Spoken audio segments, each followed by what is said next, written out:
You might have noticed some color fringing along the edges of your images. Technically, that's known as chromatic aberration, and it happens in areas that have a lot of contrast.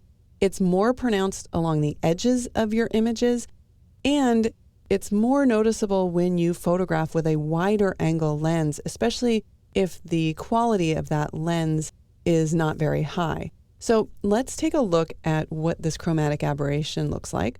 I'm going to zoom in here, and I can do that with a zoom tool, or I can use Command-Option-0 or Control-Alt-0 on Windows in order to zoom in. Then I'll hold down the space bar. That gives me the hand tool, and we can just scroll over to the top left area of our image. Because this video is going to be compressed, I can see the chromatic aberration here, but I really want to make it stronger. So I'm going to increase the saturation of the entire file to make sure that we can see this. So what I'm talking about as far as the fringing goes is the misalignment of the pixels. So we can see on the straight line here, on the left side, we've got a misalignment of that green axis, and over here, we've got the misalignment of the magenta axis, and that's what I'm trying to get rid of. In order to do this, we will scoot over to the Lens Correction panel and then click on Profile.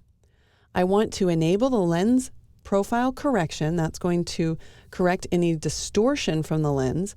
And then at the very bottom, I'm also going to choose to remove the chromatic aberration. And you'll notice that that misalignment of pixels, that green to magenta shift, is now gone. So it's as easy as that to fix the chromatic aberration. You might find, though, that you're also seeing the chromatic aberration maybe in the center of your image, in which case what you might want to do is move over to the Manual tab and turn the defringing on to either the highlight edges or to all edges. And so you'll just want to look at your image, make sure that you're looking at it at 100%, and toggle between these two in order to see which one is correct for your photograph. There you have it, a fast and easy method to remove those color artifacts from along the edges of your images.